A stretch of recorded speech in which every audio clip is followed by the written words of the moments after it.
Well, good morning, everyone. I'm wearing heels today. I'm a lot taller than I usually am. This is a lot lower than I'm used to. So on Friday, I went to this event that a local pottery shop in my community had. They teach pottery classes, but this event they do once a month, and it's more of like a hub for creatives and artists. So it's completely free. They have like a jam session going on. A bunch of people come in and just play piano, play guitar, somebody was playing the violin. And then you can go in and they just have free clay and there's no instruction. You just grab some clay and have fun creating and make whatever you want. So it's a lot of fun. So we went. It was me, Dane, my husband, and Lauren, our youngest. And so we get there, and the first thing you have to do is get your little chunk of clay. So I went and get the clay for us, and I put it down in front of us. And so the three of us are sitting there at the table, and there's this like moment of silence where we're all just sitting there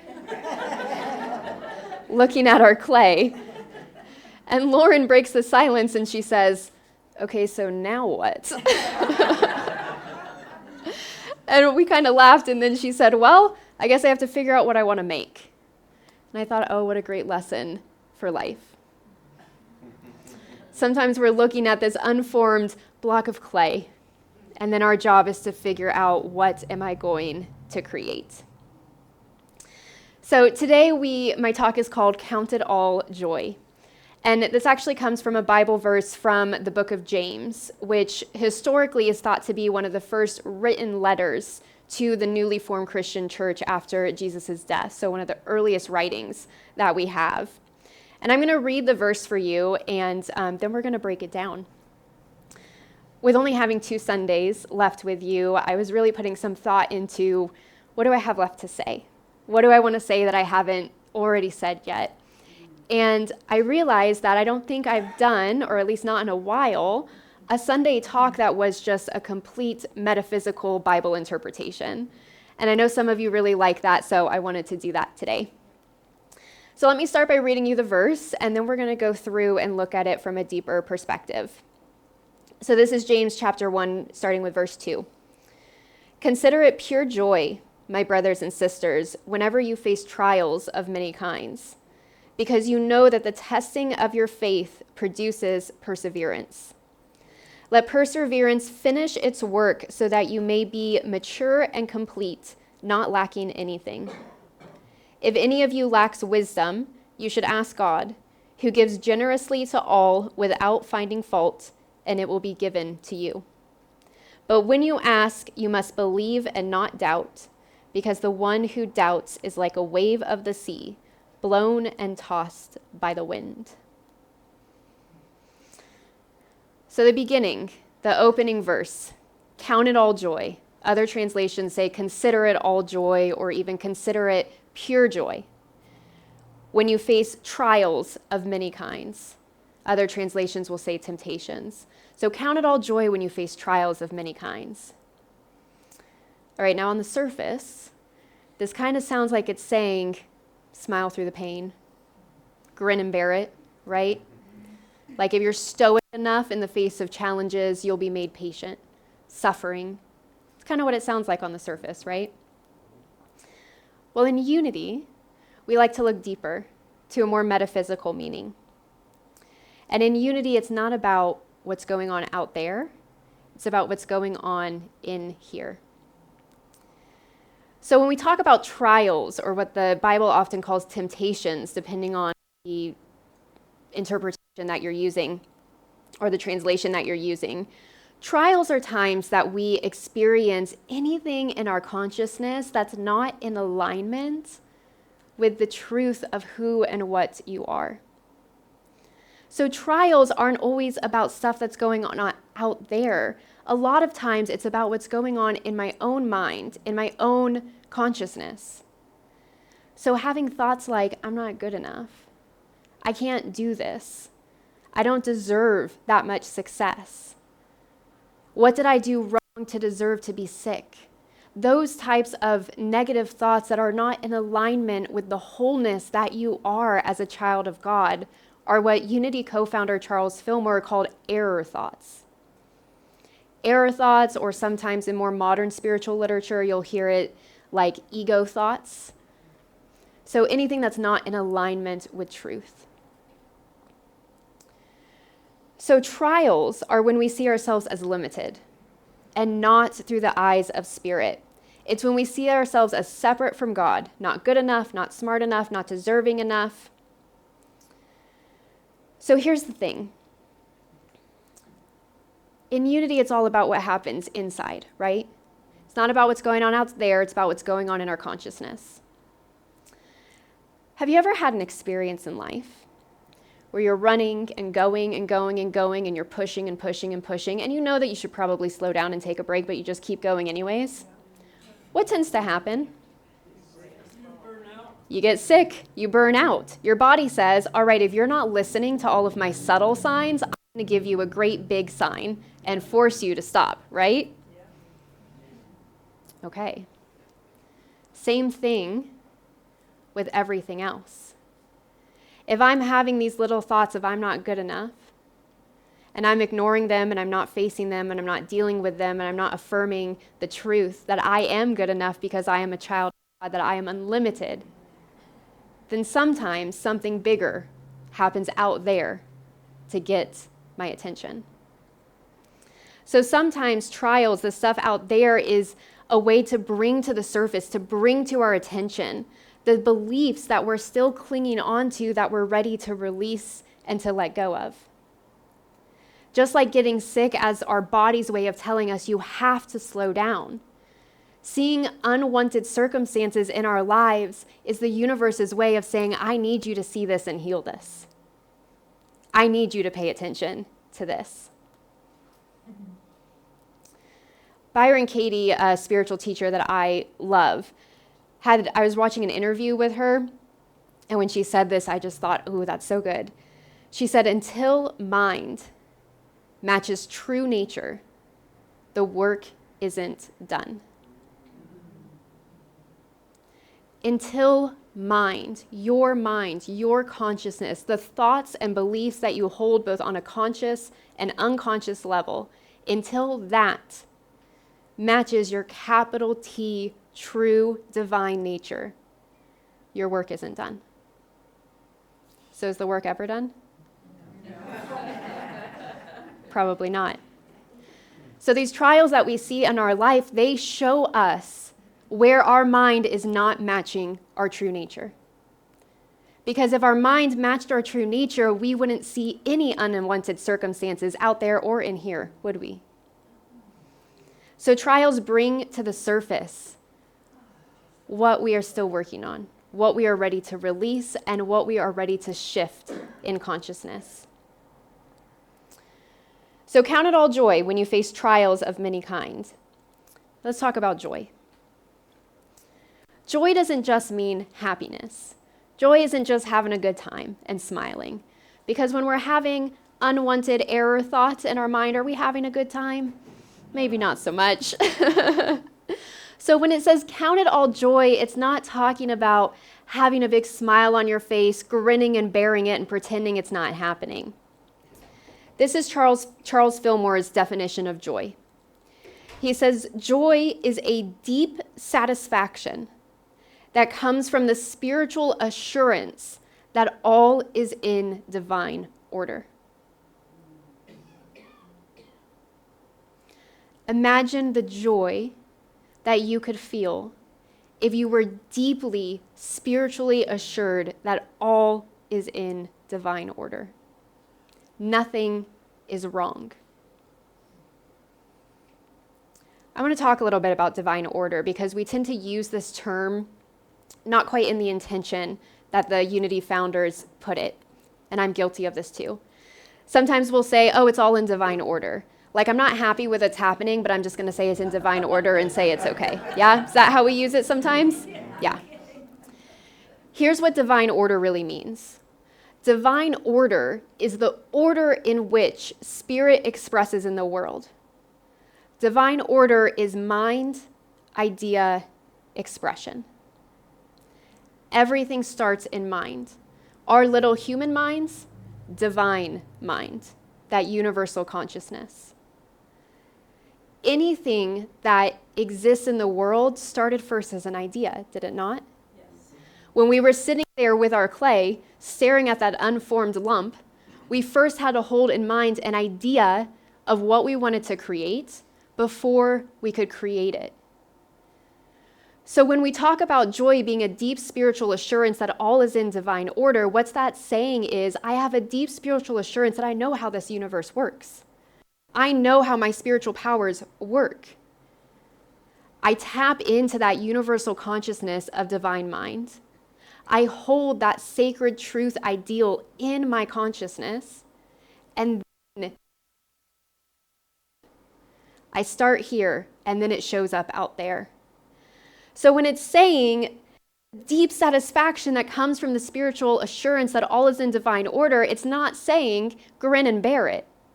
It's saying you have the power to change the circumstance that is in front of you. A lot different meaning when you look at it metaphysically, isn't it? Yes.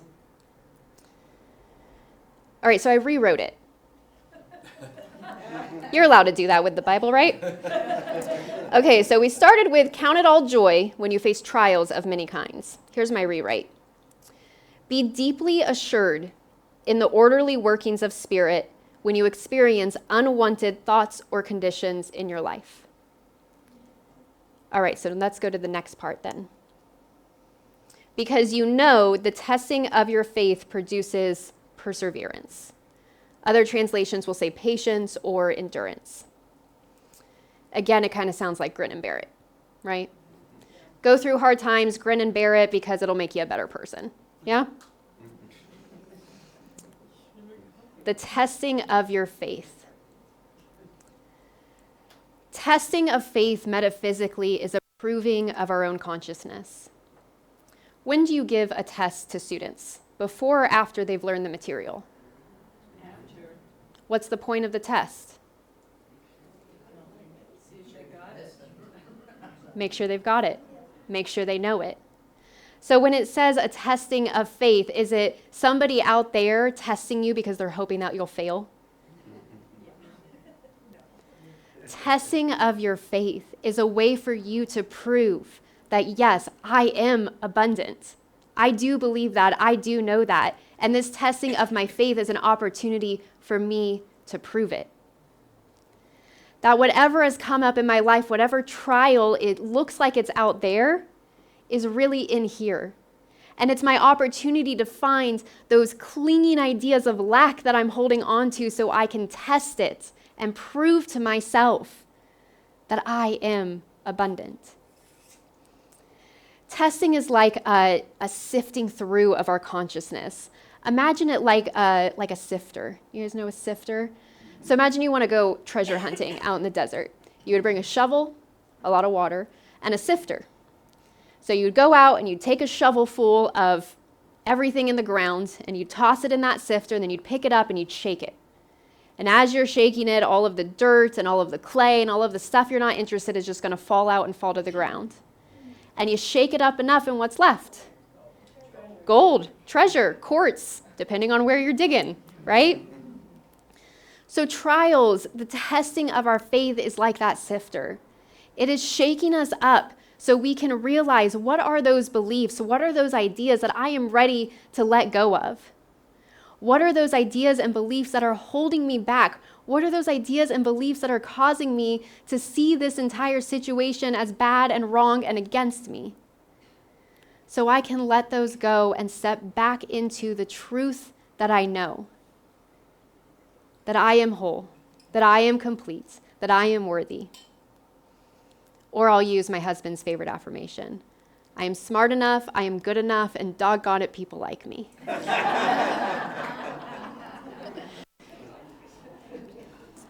So the testing of our faith, the sifting through of our consciousness that shakes us up so we can release what we're ready to release and be left with the treasure of truth, tells us that that creates patience, endurance, perseverance, depending on the translation. Here's the Greek word, because the book of James was originally written in Greek.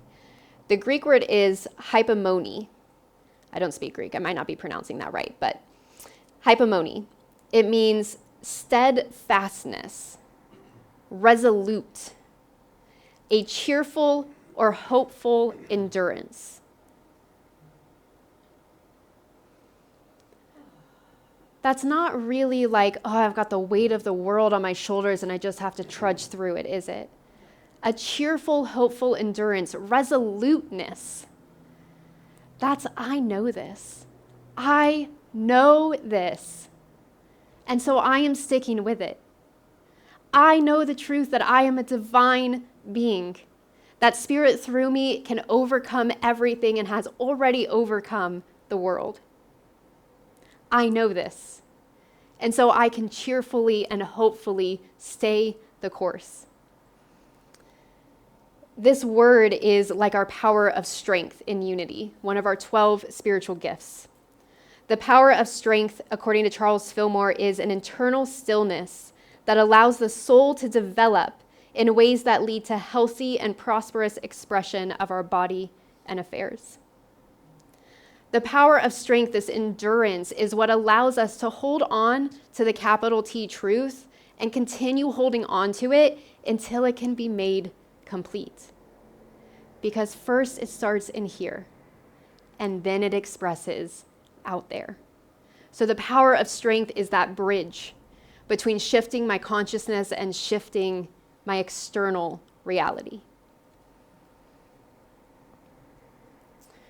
So let endurance, let perseverance, let the power of strength complete its work so that you may be complete and whole, lacking in nothing.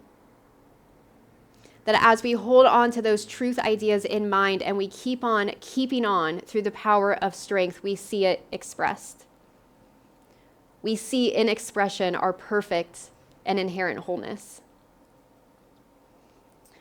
You know, this whole beginning part of the verse, count it all joy when you face trials, reminds me of the first noble truth of Buddhism, which says that suffering is an experience of life, and it's all good because that's what helps us awaken. So it's a perspective shift. Just like it's a perspective shift of you don't just grin and bear it, it's looking at these trials as a gift, an opportunity that's showing me what I have to heal. All right, so I rewrote it again. Okay. All right, so here's the full rewrite. Be deeply assured in the orderly workings of Spirit when you experience unwanted thoughts or conditions in your life. Because as you return to the truth again and again, you build up your consciousness so that health and prosperity are expressed in your body and in your affairs. I mean, it makes sense why we have to look metaphysically at these definitions to get that deeper truth, because that's a lot of words and they had to write everything by hand. So, they had to be succinct. So then after that, we get to the details of how we do that. James says, if any of you lacks wisdom, you should ask God, who gives generously to all without finding fault, and it will be given to you. This one's easy. If you're not sure what to do, turn within.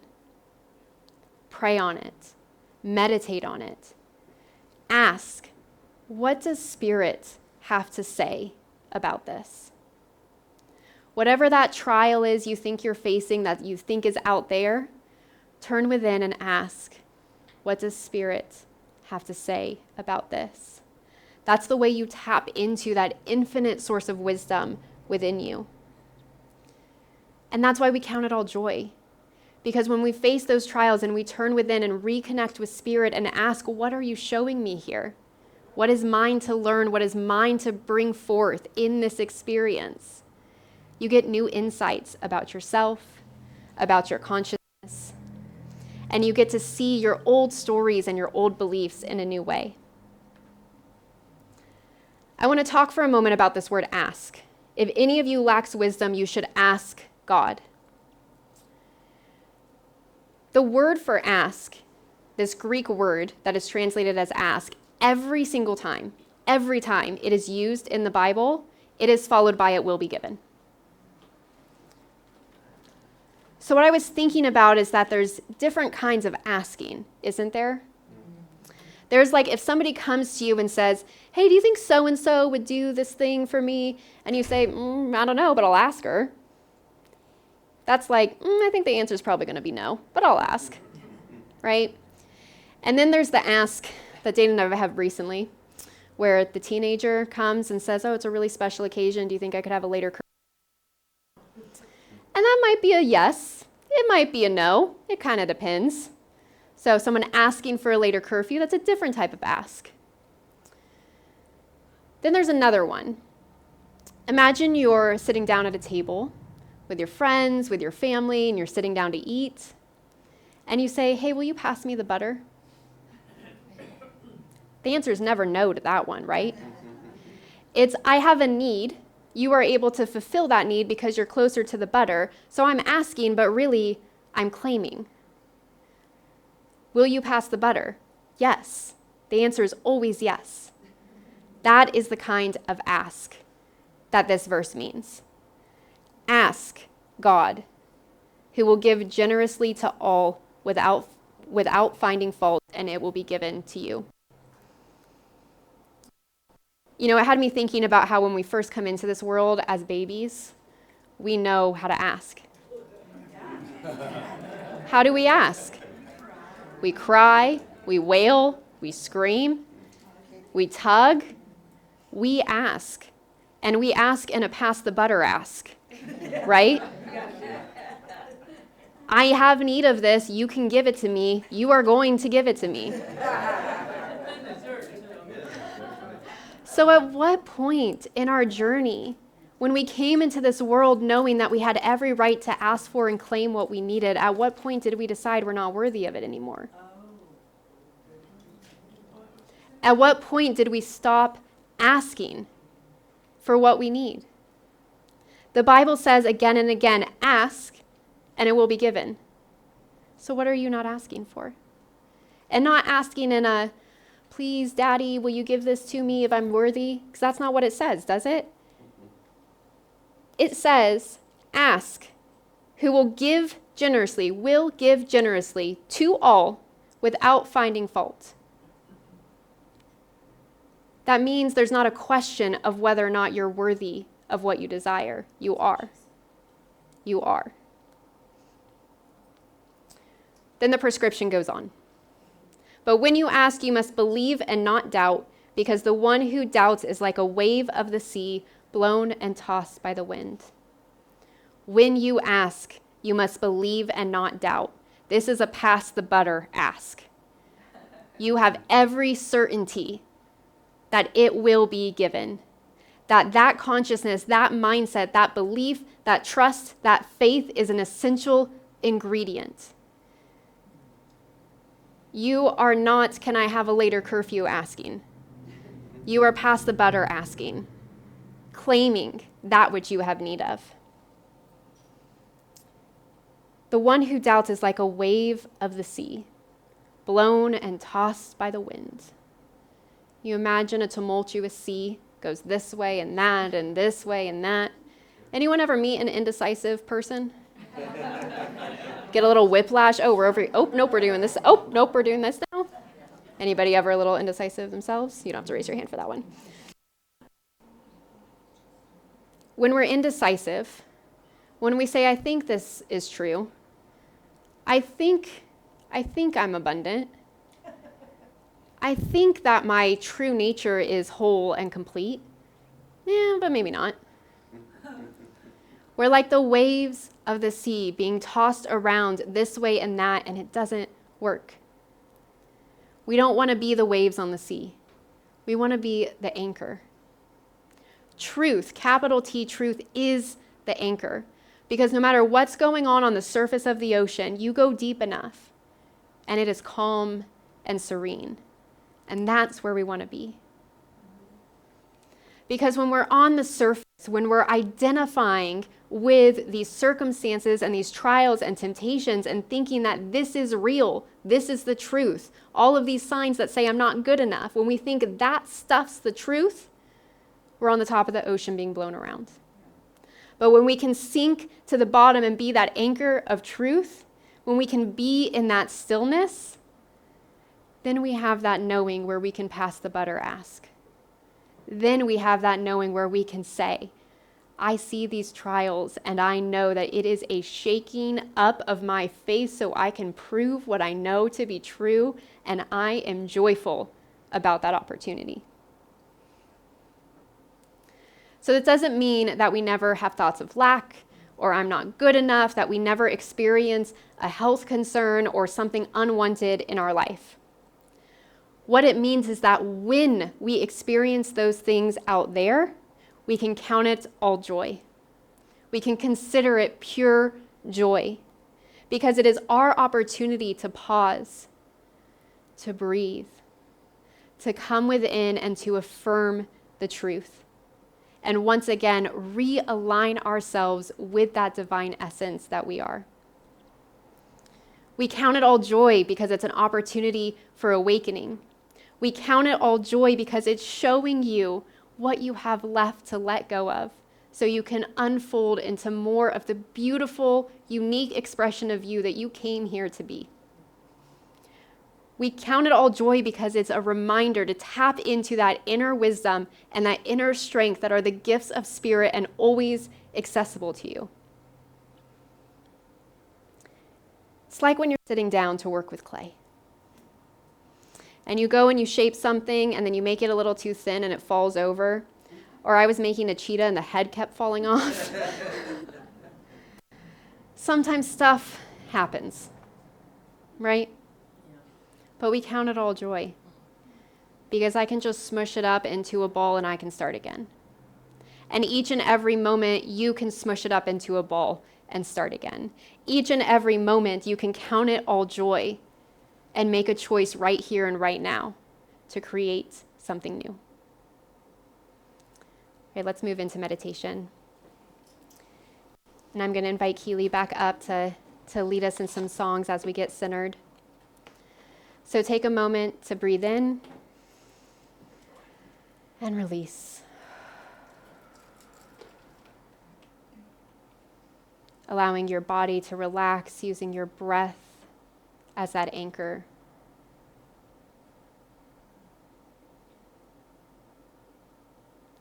That your breath is that calmness, that gentleness, that softness. That calms your body and calms the ego mind so that you can hear those whispers of spirit, so that you can connect with the truth of who you are. And in this stillness is where you get to choose.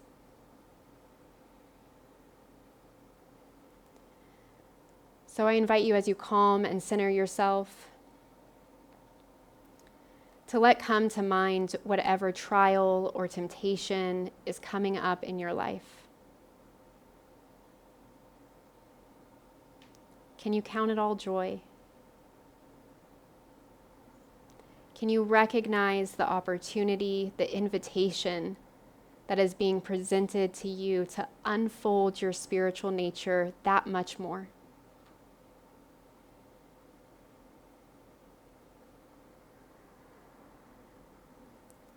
As you breathe, can you ask Spirit, what do you have to say about this?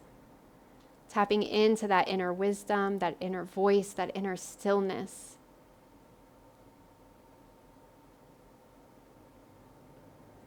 What is here for me?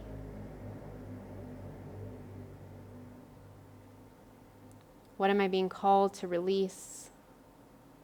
What am I being called to create and to shape?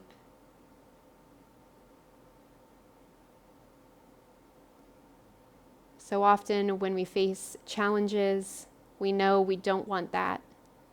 But what do you want?